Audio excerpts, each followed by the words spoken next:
Welcome back to the Star Wars Newsnet channel.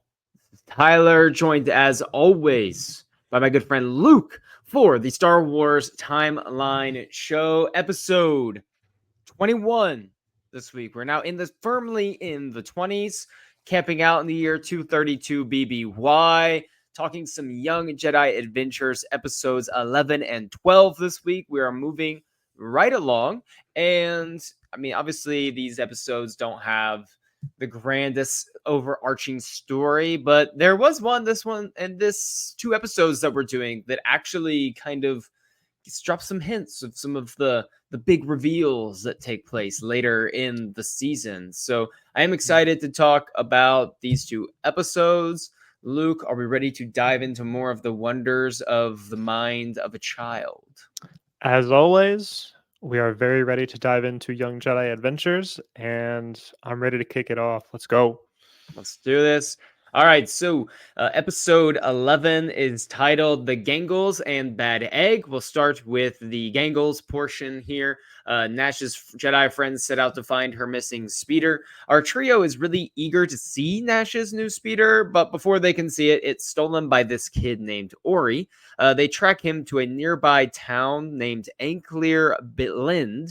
Turns out a biker gang called the Gangles has taken over. The lesson of this part of the episode is shown shortly after, as the Jedi get locked up in a cell, and they help teach Ori about how if the village just stands together, they can defeat the Gangles, because they're afraid of the biker gang. But there are more of us, Luke. There are more of us. And there is the lesson that we are stronger together. So right here, there's like a good image. That one's from the next part of the episode, though. But Luke, how are we feeling about episode 11, part 1, the Gangles and the biker gang, in our lesson of we are stronger together?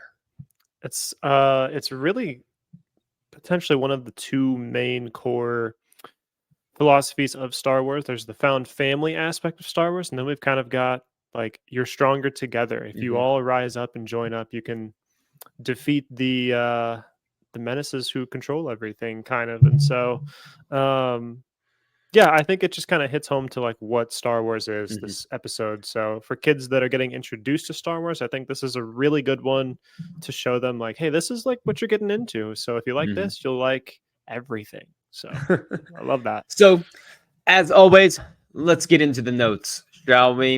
Note number 1 is Hap's little shack or whatever. I always forget the name of it. Is it Hap's? It is Hap's Sap Tap. That's right, Hap's Sap Tap.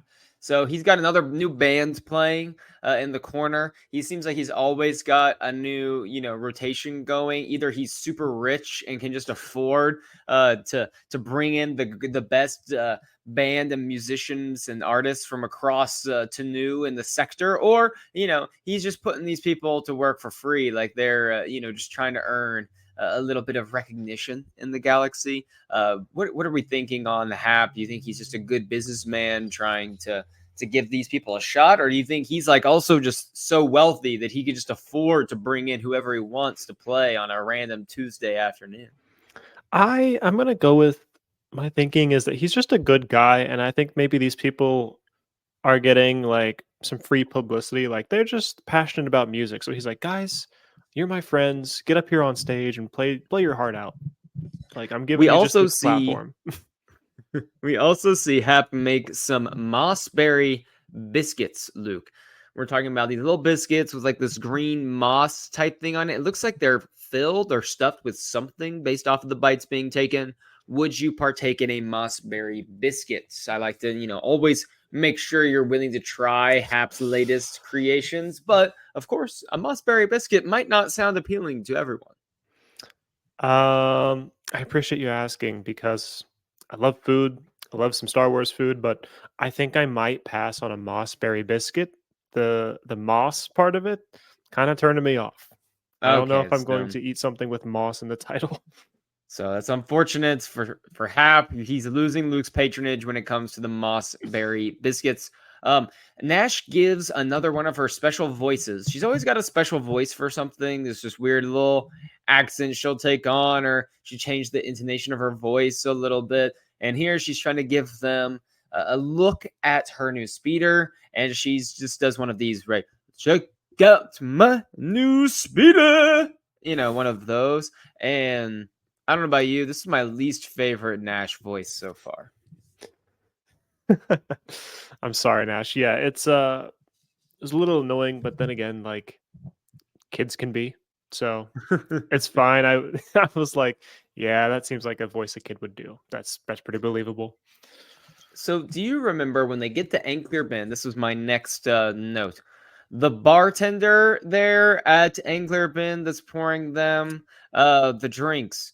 Is he the same species as Morgan from Rebels? Are they the same species? That guy? Yes, indeed. They are the same Do species. what I did not have that species one is on lock, but he is What? Whoa, Jablogian. whoa, whoa, whoa, whoa. No, we have to stop the pod right now because Luke was unable to name the species on demand.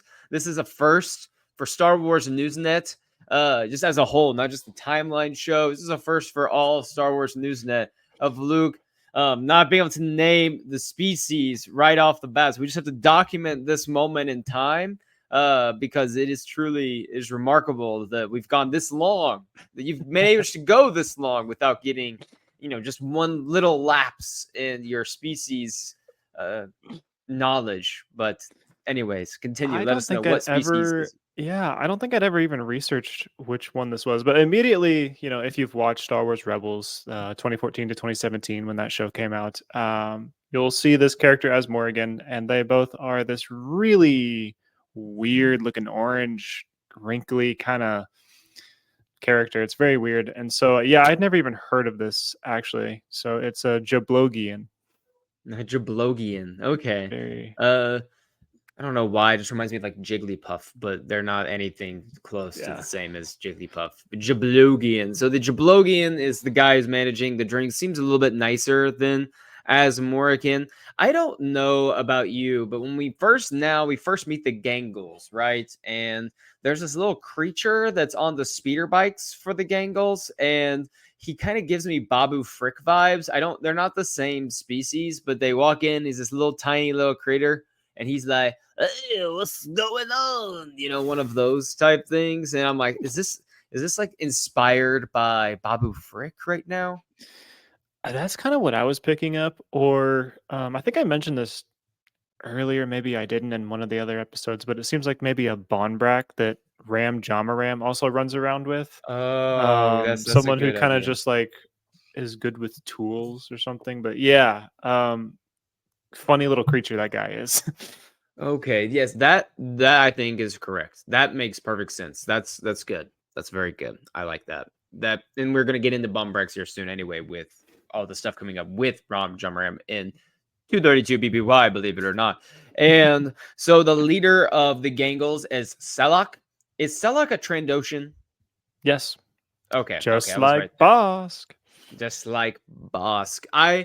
It's sometimes the animation style for Young Jedi Adventures throws me off on some of the Right. species, some of them a little bit. So, and the way, in every other part of Star Wars, the Trandoshans, like the S's and some of the other sounds are like more pronounced. Like Bosk is always like Bosk, he's like, and so with Salak, the character never really says like, so, anything I like that. think the first line she has had a little bit of Hmm. pronunciation like extended S, but that was about all that I caught. If you watch the episode with subtitles on, which I do all the time, her name is spelled Salak Sella. Three C's at the Okay, end. So that's the giveaway. there's your giveaway. That's the giveaway right there.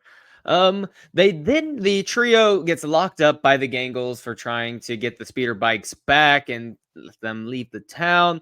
But when they're in prison, they give Ori this speech that Jedi stand up to people who do bad things, and that if the town stands together, that they can overthrow the Gangles and get them out of the town. And they just inspire Ori to go give the speech of his life in front of the townsfolk. He stands up demands that together we are stronger, apes together strong. Basically, if you I don't know. Anytime I give a speech, I see someone give a speech now and they like lift their hands in the air like this, I'm just like instantly like apes together strong. That's what I go for. Um what did you think of Ori's moment where he came up strong and decides to lead the villagers to their freedom? I wouldn't be surprised if down his lineage, if we have some kind of maybe tie-in with Mon Mothma or maybe Bail Organa, like this was a very good speech for this child, and he's got it down. He is absolutely inspiring, and the crowd takes a minute to warm up to it, but they absolutely buy in and they react. He is an absolutely able to move these people's ambitions. He revolutionizes the town of Ankler Blend. A couple more things and we'll move on. Another great speeder chase took place in this episode of a good speeder chase. The Gangles promise to return. I have a feeling we'll see them again. And I have one last thing for you.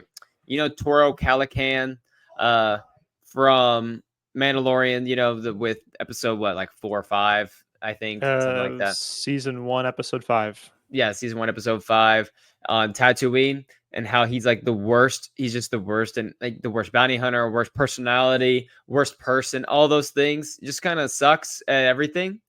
He would join the Gangles. He would be a part of the Gangles if he lived in I this think he time. would. So this is like tier C, bottom tier biker gang that has no chance of establishing any credibility. So they go to some backwater planet, and not even like the main town in the backwater planet. They find literally the tiniest little village possible. The only place they could establish like a foothold. That's it. And also, I had one other little note, and that is when they steal the speeder and they're ending the chase scene, they really just kind of forfeit the speeder and everything they stole, and they just get away. And so Mhm. during that little interaction, they like take their speeder and they put it like sideways and try to cram it through a space. And I was like, oh, Solo, a Star Wars story. Like when they do that Ah, on yes. Corellia, when he has Watch to like, this. yeah. I And was then like, it doesn't work. okay, nice. Yeah. Oh boy. So moving on to part 2, Bad Egg. Hap's kitchen is overrun by creatures. Reminder, we're in High Republic Phase 1, the year 232 BBY. All of these came out on May 4th, 2023. Or at least I think we're still in the ones that came out on May 4th, 2023. There at some point we shift. Yes. I don't think that's yet. I'm pretty sure. I just want to make I that though. believe 1 through 13 came out Right. on May the 4th. That's what I thought. That's what I thought. The lesson here in this part is all about making the most out of what you have. This is shown through Kai, Liss, and Nubs helping Hap make a great stew for his important guest, Geely, who's coming to visit him after a long absence. However, some strange creatures hatch in his kitchen and begin devouring everything in sight, laying waste to his establishment. Ultimately, he makes peace with everything and uses the ingredients he has left to make something delicious. Now, Hap, our main character here outside of our trio, where we're getting a behind the scenes look of Hap, Sap, Tap. I still can't remember. I think that's correct. Anyway, I finally got it. And these little creatures hatch, and he's, trying to feed these babies, but he also hates the babies. But no one can deny that the baby creatures are cute. We meet a new character this episode, 2 new characters. We meet Geely. We also meet Muxa, the delivery person. I'm guessing it's like she's like the milk deliverer, like she delivers the groceries, or if you So, have, yeah, she's I the thought Uber driver Muxa, of yeah, Tanu. exactly. I thought Muxa looked potentially like she was from the previous half of the episode. Like she was someone who was from Ackler Bend who got freed. I thought that they used the same Ah. character, but I cannot confirm that right now, but I think I'm that confirming it. is It's true. done. We confirmed it. Done. It's confirmed. Yeah. Let's see. So an egg has been hatched, and Liz discovers a new creature, and everyone's like, "Oh my gosh, but this creature's on the loose!" And Liz just goes, "Oh, they're so cute!" Like Yeah. just Liz loving creatures. Classic What did you Liz think fashion. when they went crazy, just devouring and eating everything, and kind of honestly nearly, running Liz out of business, or sorry, running Hap out of business, because as the people are leaving his store because these creatures are eating their food, they're like, I'm never coming back here again. And even despite all of that, Hap is like devastated, and Liz is still like, but they're so cute. I kind of love this how dramatic things can shift so quickly in this show because it's a kid show. So yeah, these creatures get on the loose, and all of a sudden, the store is just like on the brink of foreclosure. Like no one's ever coming back. Shut it down. Everyone's left. No one is coming back ever again. It's hilarious. I mean, in fairness, though, maybe a small town, like word gets around. I remember this. This reminds me when I was in the summer. We were in what's the town? Why am I blanking? We're in Washington. What's Forks? We're like Forks, Washington, where they filmed like Twilight and stuff. Because it's about 45 minutes away from like a national like rainforest, basically for Olympic National Park in Seattle, or a couple hours outside of Seattle. And there's only a handful of places to eat in this whole town. Like it's a really small town. And so we decided to go to this one like Mexican restaurant, and it was the worst experience like I've ever had. They told us we sat there. It was like 3 hours we were there. Like it felt like 3 hours. We never ate. We like never ate. We ate like chips and salsa like once, and then one person got food and we're eating, but we kept like waiting because there was nowhere else was like open, and we're kind of secluded. It's like an hour and a half drive back to where we're going. So we kept thinking, if we actually just leave right now and go somewhere else, we're never going to like the amount of time it would take us to get back to a place where we would eat. We would have our food before that. No, it actually is not true. We would never have gotten our food. I ended up eating like a Domino's pizza at 11 o'clock that night because it was the only thing that was open. And little Junior, the guy that kept coming over and telling us 5 to 10 minutes, I just could not believe this man. Every time it was like it was 5 to 10 minutes, like just a few more minutes. It's next in line. And like there's no way, and people around the restaurant are looking at us and pointing at us because they're like, we haven't got our food. They've been here much longer than us, so we're not going to get it to them. And then when I saw them bring the food out to the table behind me, I was like, where am I? Like, what is this world that I am living in? Like, I ordered the same thing. The biggest crime, and I'm sorry, this is derailing This the is podcast. so funny. The biggest crime was after like an hour of waiting for the food, this guy comes back out and goes, oh, by the way, we're out of what you ordered. Like, we don't have the chicken and we don't have any more mole to make like chicken and mole. We can't, that's why I ordered it. So I'm like, what changed like the last hour? Like, what point did we decide that we were out of this in the last hour? And I'm like a really patient individual, but I mean, I was like watching. I would say I'm probably the most patient in that scenario of my family, and I was losing it like in to some degree. I won't say who else that was there at the table was having maybe the most difficult time with I it. think I can guess. Oh, I think you could guess too. But we'll keep that off the air. Anyway, so I wonder, I can relate a little bit to these customers showing up and just having their experience ruined in a place where there's probably not a lot of options for them to eat out. So if they're the one option they have is maybe taken away from them, I could see how this frustration could mount. We don't even know of any other restaurants on Tenu, the entire planet. So, hey, for all we know, this is the one restaurant and it has been soiled. So, Yes, 100%. Ultimately, Hap is able to make a stew with some of the ingredients he has left, and the aroma is so strong that it draws the creatures back. He decides they're too cute to deny, feeds them, and they basically conk out once he feeds them a bunch of stew, and he makes Gili a big stew.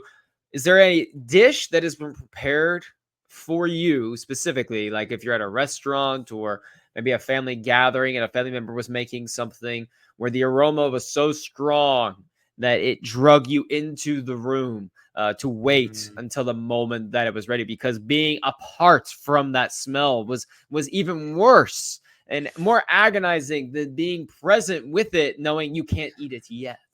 Oh my gosh. Um, the scent aspect of this, I'm not sure is so relatable, but I do know that I feel like these creatures who can eat a bunch of this substance and conk out, and that is what I'm talking about.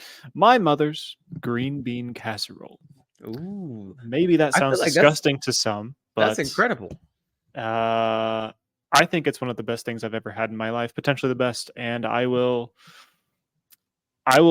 just hog that whenever it's like Christmas time and it's like, all right, I made this batch for the entire like family get together. Wow. And I'm like, well, half of it's mine. And the other half is Gre- for the rest of the other 20 people here. Green bean casserole would not have been anywhere near, I think, any one of the world's guesses for what. Hey, what's this random person's favorite food? I don't think anyone would ever guess green bean casserole. Now, I just had green beans for lunch. I love green. I love a good green bean.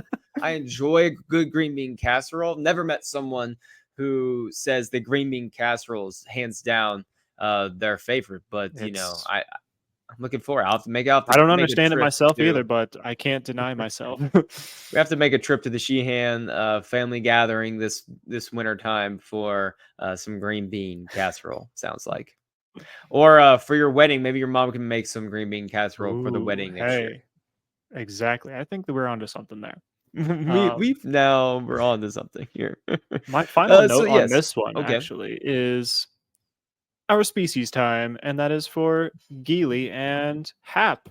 I was like, oh, this Geely character looks, I believe, exactly like the same, like they're like brothers from the same like species, not Yeah, they're definitely the actual same species. familial Yep. brothers, but like they are Latero. And if you have played the Jedi smash hit video games that have come out in the past couple years, this is also the species of Grease, your pilot, when you're playing as Cal Ah. Kestis. So this is the same type of character here. Okay, that's good. I did not catch that. I love that. Oh, Last. also Oh later in 232 we have comics where we will see Gunral Monshi, who yes, is in the comics, and that is also a Latero. He is also someone of this species. So it's actually like 4 people now that we know of this species. Kind of a lot. everyone. The master has made up for his previous, blotch on his resume, and he has overwhelmingly made up for it in this time. Just the last couple things. We got the signature Nubs dance this episode. Everyone drink. And then I said that these creatures, with how much they ate in this episode, are the Joey Chestnuts of Star Wars eating. So I thought that was fun. Moving on, episode 12. Title is Off the Rails / The Thieves of Tharnaka. The first part of this was Kai and Jedi must stop Tabor's train heist. The trio is attempting to bring some logs to a far-off village in Tanu to help them rebuild their homes. Tabor and his band of pirates pull up to steal them and make a profit. The ensuing battle between them causes the train they're on to be split in two, with Liz, Nubs, Pord, and E3 zooming off ahead towards the arrival destination. And Kai and Tabor are stuck on a non-moving train together and must work together to reunite with their friends. And in the end, Tabor chooses not to steal the logs. And the lesson here that Kai helps teach to Tabor in this episode, that he himself has learned from previous experience, is that it's never too late to choose to do the right thing. Luke, this was a fun one. This was a really fun one, especially as someone who grew up loving trains so much. My father is like, I've got my Star Wars obsession.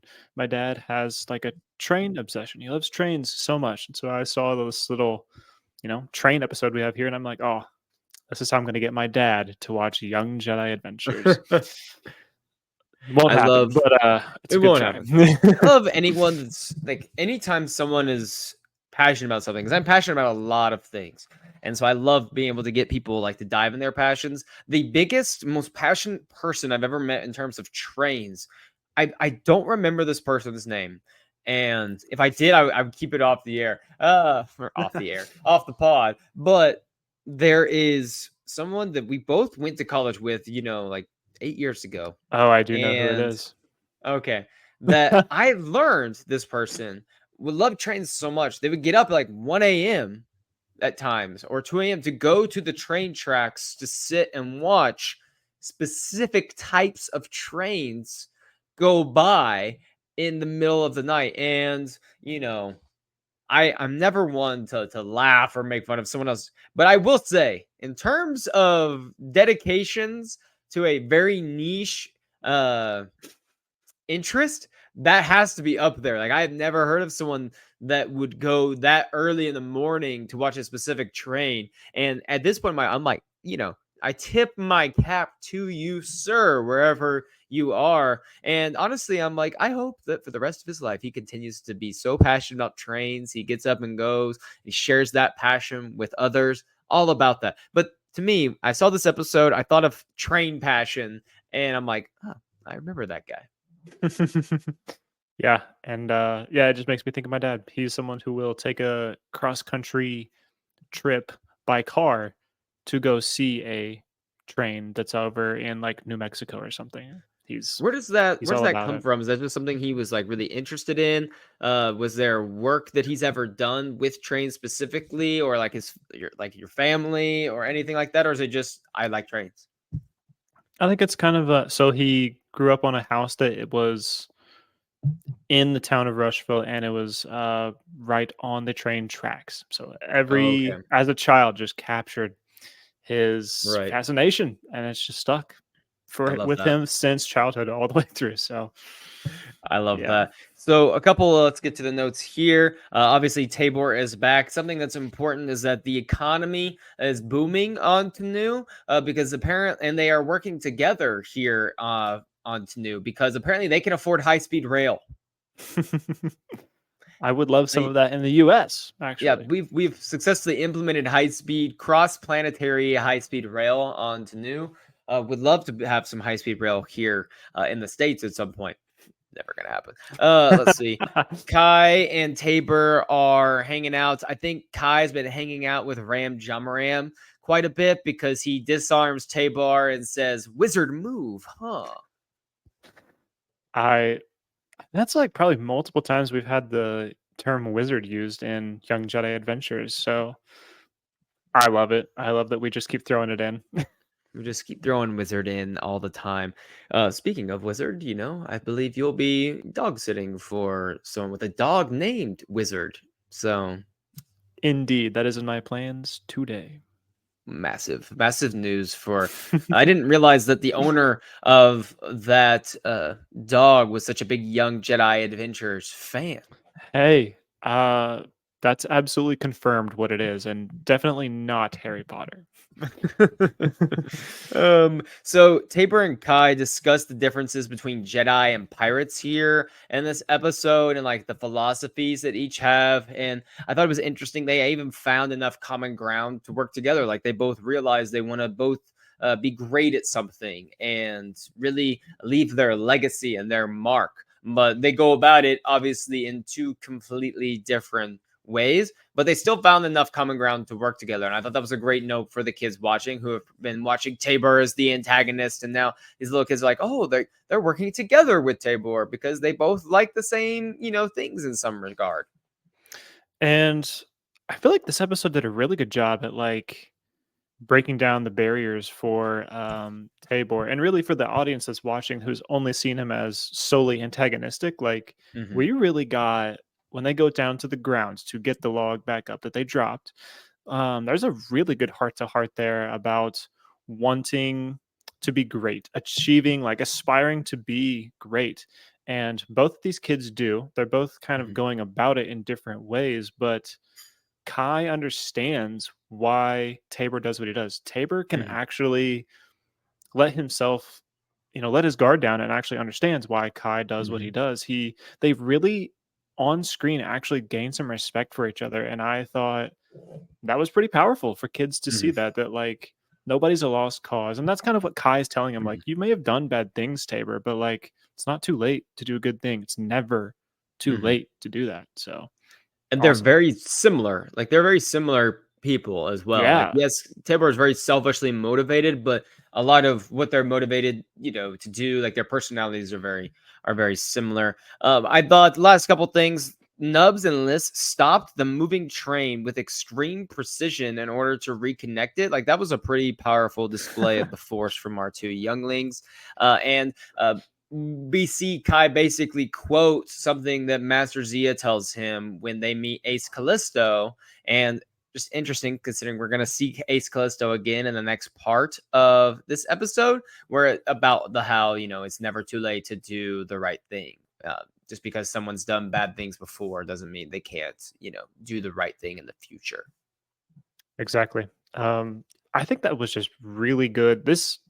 Maybe these two episodes specifically are set up really well to like help each other out with the first half and second half of the episodes Mhm. because yeah, we get this like callback to Ace Callisto in the first half, and then here we're going to see in the second half like we're actually getting her back on screen and continuing her Mhm. character growth, really. So just And good she's job. changed, and we see Yeah. Tabor changing and letting them take the logs to help rebuild some Oh, people's yeah. homes on to new. All right, moving on to the last part of the two episodes, we have the Thieves of Tharnaka. Our trio here is set out to recover a mysterious artifact, which is the Story Stone of Tharnaka. We see OG there in the image. Remember, several episodes back now, they found OG, an old prospector that was helping the Jedi out, and he's back on another adventure, this time with Kylus and Nubs. They are looking to recover an ancient story stone for the long lost Tharnakan people. Turns out they aren't as long gone as they thought as they meet one of them. Unfortunately, though, a member of the Tharnakan's group trying to recover the stone for the Tharnakan people is a Gungan named, oh my goodness, where is his name? Tuba Jinx. And Tuba Jinx says that Misa want to sell the stone to make lots of money, or I guess I don't know what the Gungans say for moolah, maybe I don't know.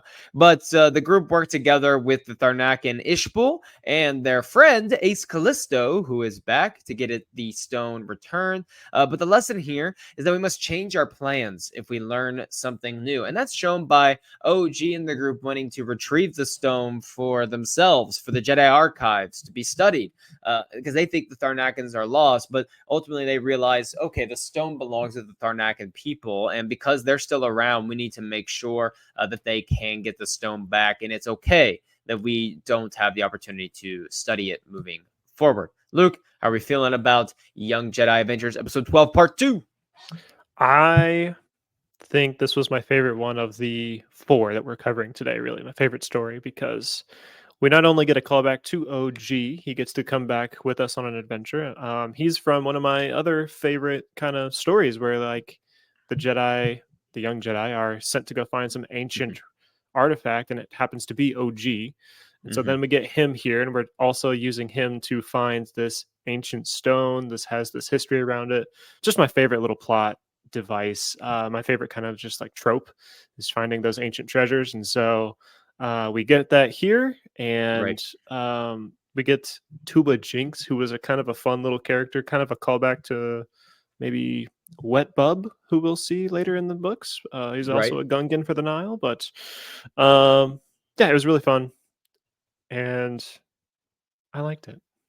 It was good. It was all these episodes have, their own merits and their own story to tell and something really, something to say, which is not always true for like little kids shows, I think, or really anything. But OG being back, the Tharnakan Story Stone, a couple of notes here, not a ton for this one, but we got a Gungan here. We got a, animated Gungan, which I thought was fun. When the thunder hits, there's like a thunderstorm that prevents them from going after their ship at the time. Nubs, the strongest youngling in the galaxy, just jumps into Kai's arms when the thunder hits. And so turns out Nubs is very scared of thunderstorms, Luke. I I don't know. This somehow makes sense to me because it feels like some of the most powerful like animals on Earth are also just like terrified of thunder that could never hurt you. It's just Mhm. sound waves. So makes sense. So they absolutely destroy Jinx on his bike. Like, they hook his bike up, he double flips in the air, falls on his face, basically fractures every bone in his neck. But he keeps on going, gets up and running, and it's Ace Callisto who stops him along with the rest of the group, kind of cornering him and making him give the stone back. And the stone is pretty interesting because the stone has the story of the people, essentially, the Tharnakan history embedded within it, and it like displays like a holographic image of their story out there. I thought that was like a really unique way of introducing like some sort of like storytelling aspect within Star Wars and like a cultural thing for the people. Yeah. I think it's a really cool introduction of like, yeah, like you said, like a cultural story that is in universe. Hmm. Kind of like we got with the Book of Boba Fett and some Tuscan stuff. But yeah, it's like Hmm. this cool. There's this story of this people, and they're kind of reclaiming something that Hmm. was lost to them. So I got some callbacks. Like it just made me like think about like Quest of the Jedi, that one shot comic issue that was covered, so, Hmm. some episodes ago on this timeline show. Makes me even think of like Marky and Rowe, who like is from a planet that like destroyed itself. Kind of, Hmm. it's like a planet that also that happened to. So interesting stuff there. Interesting stuff that's kind of like interweaving between all this High Hmm. Republic stuff is kind of just calling all back to itself, Hmm. self-referential, cool stuff. I love it. Love it all. Thank you all for listening this week on the Timeline Show, episode 21. Just so you are aware, check out every Monday, Thursday. We have an episode of Star Wars Newsnet coming out to you. Mondays is usually our topical discussion. At the time of this recording, it's Saturday, August 3rd. But by the time this is released, the previous Monday show should be about Rey Skywalker. And I brought on my friend Paul from the Comic Binge and the Saga Continues podcast to discuss really like what makes Rey the perfect character to push us forward in the timeline. We break down, we kind of go off script a little bit and kind of talk about some of the issues that could surround this movie. And it's just a real big, good discussion on Rey Skywalker and her future in the saga, given that there is a new movie coming out. Check out Star Wars Newsnet Live every Thursday night at 10 o'clock Eastern, where you can join Luke and I and our friend Jay as we discuss whatever is going on in the Star Wars galaxy that particular week. And of course, every Saturday is the Timeline Show here. You can check us out on Apple and Spotify, Star Wars Newsnet. Please, if you're listening, drop us like a little quick review, 5-star review, so we can keep bringing you 3 podcasts a week. It's not easy to do all of that, so your support definitely matters for us. We'll see you next time. If you're watching on YouTube, hit that like and subscribe button. We'll see you next week for Light and Life. Remember that we are all the Republic.